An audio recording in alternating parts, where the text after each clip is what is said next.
नमस्कार दोस्तों, स्वागत है आप सभी का आज के सेशन में। जल्दी आप लोग जुड़ जाइए, स्टार्ट करते हैं आज का सेशन। दोस्तों, ऑफिसर्स ऑन ट्रैक सीरीज चल रही है। दोस्तों, मॉड्यूल यूनिट नंबर 10 का टॉपिक हम आज आपके साथ में डिस्कस करेंगे, एवोल्यूशन ऑफ फिनटेक, यानी कि फाइनेंस और टेक दोनों का ये जो मिलन है, इसका एवोल्यूशन यानी कि कब से इसकी शुरुआत हुई है उसके बारे में हम डिस्कस करेंगे। तो यूनिट नंबर 10 आपका है technology in international banking BFM में। तो उसी में ये टॉपिक आपको मिल जाएगा। ये हमारी सीरीज जो चल रही है, module wise topic wise series चल रही है। आप सभी लोगों ने इसके पहले नंबर ऑफ टॉपिक्स देखे होंगे, उम्मीद करता हूं, और इसके आगे भी नंबर ऑफ टॉपिक्स आपको मिलते जाएंगे। तो बड़ी ही इंपॉर्टेंट सीरीज है, क्योंकि मॉड्यूल वाइज यूनिट वाइज इस सीरीज को कराया जा रहा है। तो यूट्यूब पर इतना अच्छा कंटेंट आपको कहीं और नहीं मिलेगा, बस आपको JAIAB CAIAB वाला पे ही ये कंटेंट देखने को मिलेगा। तो चलिए स्टार्ट करते हैं आज का ये सेशन, एवोल्यूशन ऑफ फिनटेक। समझते हैं, यहाँ पर बढ़ते हैं आगे सेशन की ओर। और अभी तक अगर आप हमारे टेलीग्राम चैनल से नहीं जुड़े हैं तो आप जुड़ सकते हैं by the scanning of this QR code. चलिए बढ़ते हैं आगे। तो सबसे पहले meaning and understanding of fintech की बात करते हैं कि आखिर फिनटेक, देखो, फिन का मतलब है फाइनेंस से और टेक का मतलब है टेक्नोलॉजी। जब फाइनेंस का काम टेक्नोलॉजी के बिहाफ पे, फाइनेंस क्या है? Managing the money. फाइनेंस का मतलब क्या है? मनी को मैनेज करना। सारी मनी को मैनेज करने से रिलेटेड जितनी भी बातें हैं वो सब फाइनेंस में आती हैं। और फाइनेंस के साथ में टेक लग जाए, यानी कि मनी को आप मैनेज कर रहे हो by the way of technology. जैसे पेटीएम आप इस्तेमाल करते हो, पेटीएम क्या है? एक एप्लीकेशन है। मोबाइल के माध्यम से आप क्या कर रहे हो? पैसों का आदान प्रदान, मनी ट्रांसफर कर पा रहे हो ना, यूपीआई के आधार पर। नंबर ऑफ यूपीआई एप्स हैं। ये सब क्या है? ये पेटीएम हो गया, फोन पे हो गया, गूगल पे हो गया। ये क्या है? सर्विस प्रोवाइडर्स हैं। और ये कौन सी सर्विस आपको देख रहे हैं? फिनटेक ऑर्गेनाइजेशन इनको कहा जाता है। तो ध्यान रखिएगा, fintech refers to the synergy between finance and technology aimed at improving financial services through innovation. यानी कि वित्तीय सेवाओं को इनोवेशन यानी कि नवाचार के माध्यम से आगे बढ़ाने का काम जो किया जा रहा है वो इस फिनटेक के द्वारा किया जा रहा है। It can take the form of a software. एक सॉफ्टवेयर होगा, अभी जैसे मैंने आपको बताया, आपको अगर टेक्नोलॉजी में आना है तो सॉफ्टवेयर है, बिना एप्लीकेशन के नहीं आ पाओगे। तो एप्लीकेशन, सॉफ्टवेयर, पेटीएम, फोन पे, ये सब चीजें। अ सर्विस एक सेवा होनी चाहिए, और अ बिजनेस मॉडल एक बिजनेस मॉडल होना चाहिए that disrupt traditional financial process. जो पुरानी जो ट्रेडिशनल प्रोसेस थी उसको डिसरप्ट करेगा, टू मेक देम फास्टर, ठीक है, मोर इफिशिएंट एंड कस्टमर फ्रेंडली। क्या पहले इतनी जल्दी ट्रांजेक्शन्स हो जाया करते थे? आप अपने फादर से पूछिएगा घर में कि उनको जब किसी को पैसे भेजने होते थे तो क्या आज के जैसे वो इतनी जल्दी भेज पाते थे? आज आप सीमलेस 24/7 कभी भी किसी को भी पैसे ट्रांसफर कर सकते हो। क्या पहले ये पॉसिबिलिटी थी? बिल्कुल भी ये पॉसिबिलिटी पहले नहीं थी दोस्तों। ठीक है। Involves the digitization of financial services. वित्तीय सेवाओं का पूरी तरह से डिजिटाइजेशन यानी कि उनका डिजिटलीकरण किया गया। Traditionally offered by banks, credit card companies, bank, credit card company, credit unions, investment banks and other financial institutions. ठीक है, चलिए आगे समझते हैं। तो मैं उम्मीद करता हूं आपको अब फिनटेक तो क्लियर हो गया होगा। Use to automate functions. Automate का मतलब क्या है? ऑटोमेटिक करना। ठीक है, यूज किया गया automate functions such as investment, निवेश है, इंश्योरेंस है, बीमा है, ट्रेडिंग, बैंकिंग सर्विसेज और रिस्क मैनेजमेंट, ये सब चीजें यहां पर। Equips banks with tools like chatbot. ठीक है, चैटबोट जो है, ठीक है, उस पे इक्विप्स करना। मोबाइल एप्स, आप किसी भी वेबसाइट पर जाते हो आज की डेट में आपको चैटबॉट मिल जाते हैं। ठीक है, लिख करके आता है, हाय आई एम किया, how I can help you, how I can assist you. इस तरीके से आप जैसे वेबसाइट को ओपन करते हो, साइड में आप देखते होगे पॉपअप ऑप्शन ओपन हो जाता होगा, वो चैटबॉट है। ठीक है, प्री डिजाइंड है, सारे क्वेश्चंस उसके अंदर जो पूछोगे उसके सिस्टम में होगा, वो आपको वैसा ही आंसर प्रोवाइड कर देगा।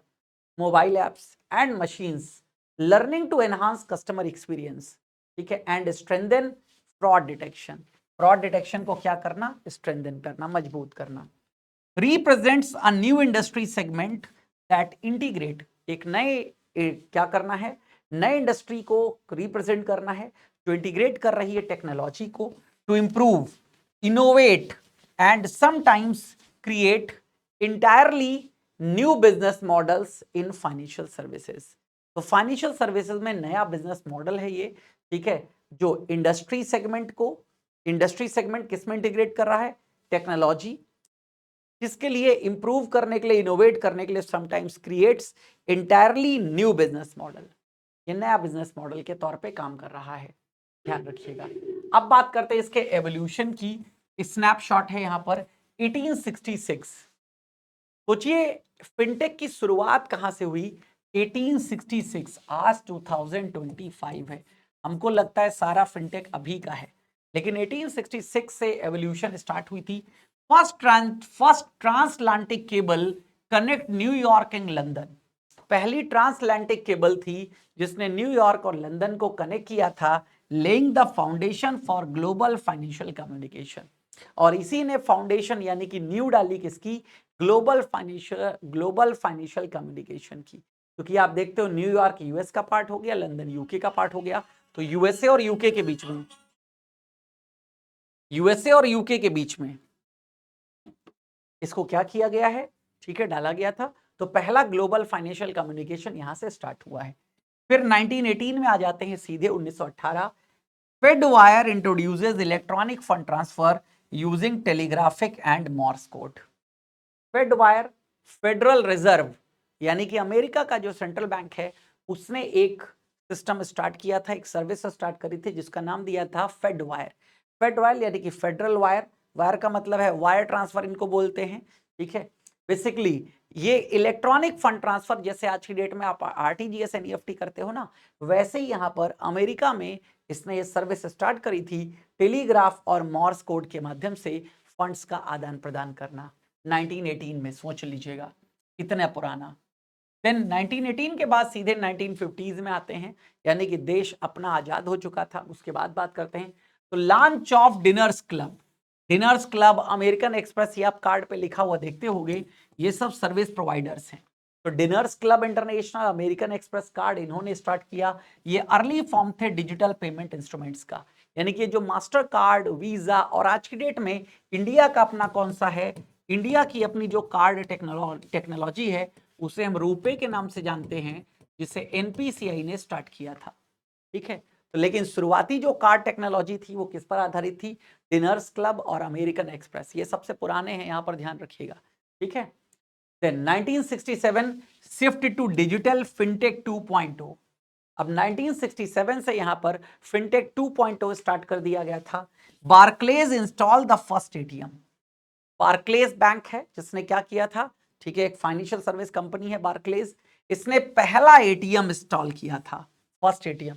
इंडिया में अगर हम बात करें तो एचएसबीसी ने पहला एटीएम 1987 में इंस्टॉल किया था मुंबई में। सोचिए वर्ल्ड में 1967 में, और यहां उसके 20 साल बाद मुंबई में इसके द्वारा, एचएसबीसी बैंक के द्वारा पहला एटीएम देश में इंस्टॉल किया गया था। तो marking the switch from analog to digital banking, अब यहां से डिजिटल बैंकिंग में स्विच होने लगा था मामला। First digital stock exchange and Swift network established introducing online banking infrastructure.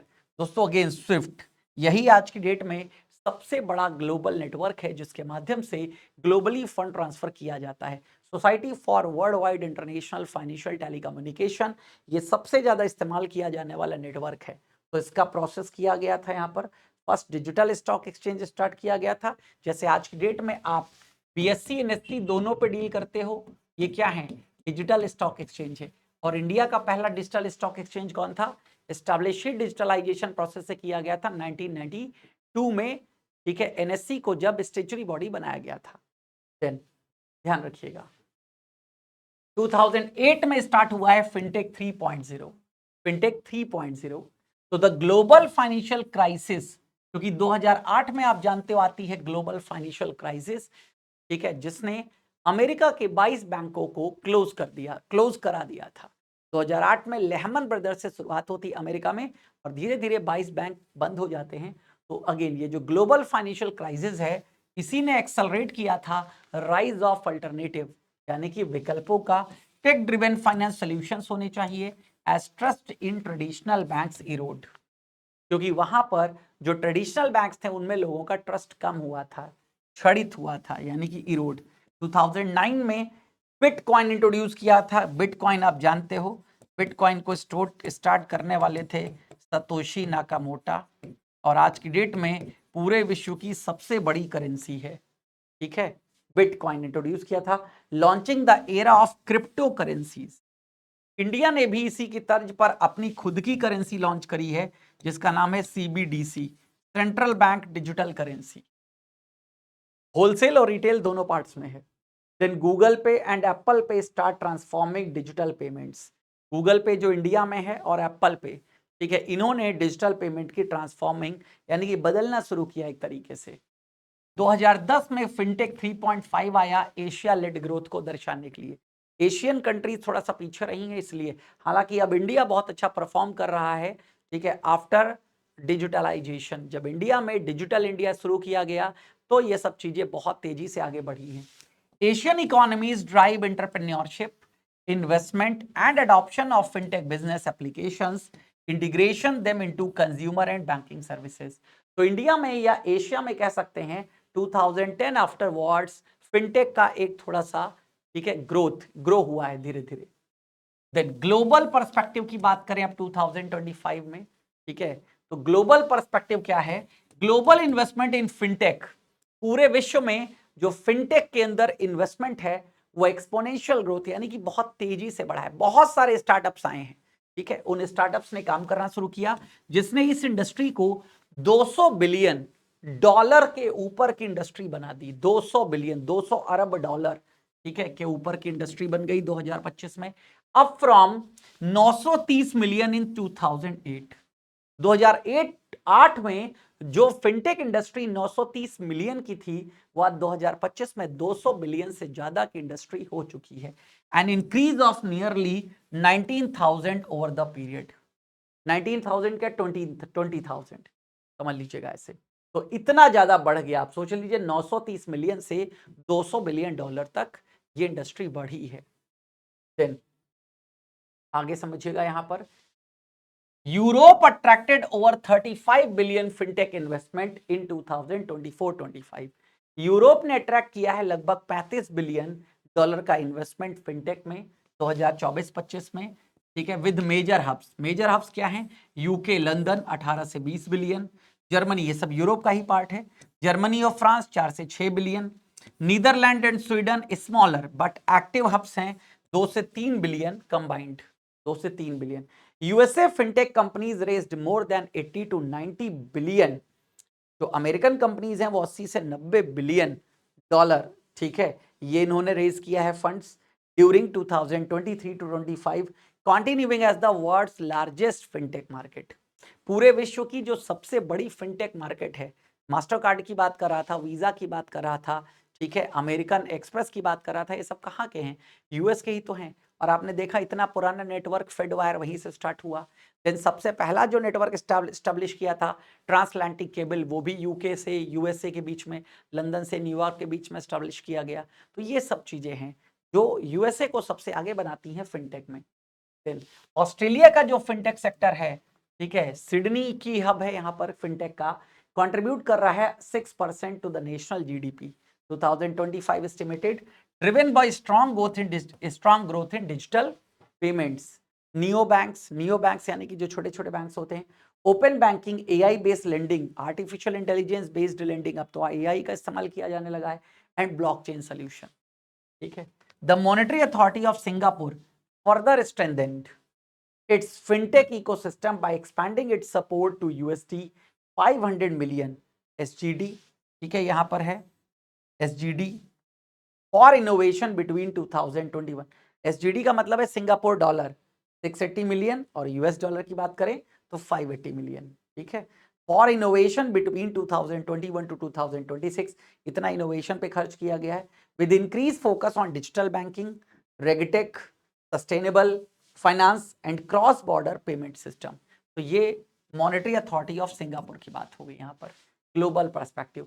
South Asia की बात करते हैं यहाँ पर, तो साउथ ईस्ट एशियन फिनटेक की बात करें तो ये भी बड़ी तेजी से बढ़ा है, फ्रॉम USD 35 मिलियन 2014 से अब कहाँ पहुंच गया?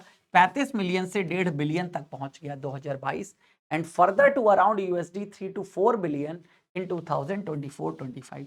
तो 1.5 बिलियन 2022 में था, 3 से 4 बिलियन तक 24-25 में पहुंच गया with strong activity in Singapore. सबसे ज्यादा एक्टिविटी कहां पर है? Singapore, Indonesia, Vietnam and the Philippines, driven by digital payments, BNPL, buy now pay later, lending platforms and super app. जैसे इंडिया में BNPL के एग्जांपल्स की बात करें, जैसे BNPL का एग्जांपल क्या आपको दे सकता हूं, नंबर ऑफ ऑप्शंस थे यहाँ पर। वैसे सिंपल एक आता है, simple bye now pay letter service provide करता है। देन मैसिव फंडिंग कहां पर आ रही है? ब्लॉकचेन में, डेफी यानी कि डिसेंट्रलाइज फाइनेंस में, embedded finance, AI driven fintech और ग्रीन फिनटेक, इन सब में सबसे ज्यादा फंडिंग देखी जा रही है आते हुए। Then increasing adoption of cross border real time payments, ठीक है, cross border real time payment यानी कि देश के बाहर दूसरे देश में भी रियल टाइम में आप पैसा भेज सको, इस पर भी काम चल रहा है, इसका एडॉप्शन जो है वो बढ़ रहा है, ठीक है। Open banking APIs, regtech and cyber security fintechs gaining traction, यानी कि साइबर सिक्योरिटी फिनटेक और रेगटेक जो है ये अट्रैक्शन गेन कर रहे हैं due to compliance and fraud concern, ठीक है। कंप्लायंस और फ्रॉड कंसर्न को देखते हुए ये ज्यादा आगे बढ़ रहे हैं, ध्यान रखिएगा, ठीक है। तो ये आपका टेक्नोलॉजी की बात कर रहा हूं यहाँ पर। तो यहाँ पर ये सारा का सारा एवोल्यूशन ऑफ फिनटेक की बात आती है, जो मैंने यहाँ पर आपको कंप्लीट कर दी। उम्मीद करता हूँ आपको चीजें समझ में आई होंगी, सेशन क्लियर हुआ होगा। अब अगेन टेलीग्राम पे नहीं जुड़े हैं तो आप जुड़ सकते हैं by the scanning of this QR code. अब दोस्तों कुछ ऑफर्स के बारे में आपको बता देता हूँ, क्या ऑफर्स इस समय चल रहे हैं। आपको सिंपली गूगल पे टाइप करना है PW, जैसे आप PW टाइप करेंगे आपको सबसे पहली वाली वेबसाइट मिल जाएगी pw.live, आप इस पे आ जाएंगे, ऑल कोर्सेज पे क्लिक करिएगा, गवर्नमेंट एग्जाम पे क्लिक करिएगा, आपको मिल जाएगा जैब कैब। जैसे आप जैब कैब क्लिक करेंगे आपको ये सारे बैचेस मिल जाएंगे। CIB का महापैक, क्योंकि मैं महापैक हमेशा रिकमेंड करता हूं आप लोगों को कि महापैक आपको वन पैकेज सारे के सारे आपकी समस्याओं का सलूशन है। एक बार एक पैकेज परचेज कर लोगे, बार बार इन फ्यूचर पैकेज खरीदने की आवश्यकता नहीं होगी। जो भी पैकेज हम इन फ्यूचर लेकर के आएंगे वो ऑलरेडी आपके महापैक में इंक्लूड कर दिए जाएंगे, और अभी भी आपको नंबर ऑफ बैचेस का एक्सेस इसके माध्यम से दिया जा चुका है। तो उम्मीद करता हूं आपको चीजें समझ में आ रही होंगी, ठीक है। देन इस समय इसका ऑफर क्या चल रहा है दोस्तों, आप देख सकते हो यहाँ पर 56% डिस्काउंट अप्लाइड है, 34,999 में ये बैच आपको देखने को मिल जाएगा। और अगर आप इंडिविजुअल बैचेस लेना चाहते हो तो वो भी आप ले सकते हो, लाइक एज आप यहाँ पर देख सकते हो CIB फाउंडेशन 2.0 बैच लॉन्च किया जा चुका है हमारा, ठीक है। देन सब्जेक्ट वाइज भी बैचेस आप ले सकते हो, यहाँ पर सब्जेक्ट वाइज भी बैचेस देखने को मिल जाएंगे, जैसे CIB BRBL हो गया, ठीक है, आप ये देख सकते हो, BFM हो गया, ABFM हो गया, ABM हो गया, ये सब चीज़ें यहाँ पर आपको देखने को मिलती हैं। तो आप हमारे पेड बैचेस में हमारे साथ जुड़िए, आप जा कर के देख सकते हैं pw.live पर सेक्शन पर। अगेन रिकमेंड करूंगा महापैक के साथ आप लोग जुड़िए, ठीक है, और अपने करियर को एक नई ऊंचाई दीजिए और CIB क्लियर करिए, क्योंकि CIB क्लियर करने के बाद आपको 2 इंक्रीमेंट मिलते हैं। तो दैट्स वाई तो जल्दी से जल्दी क्लियर करिए हमारे हेल्प और सपोर्ट के साथ में। Thank you, thanks a lot.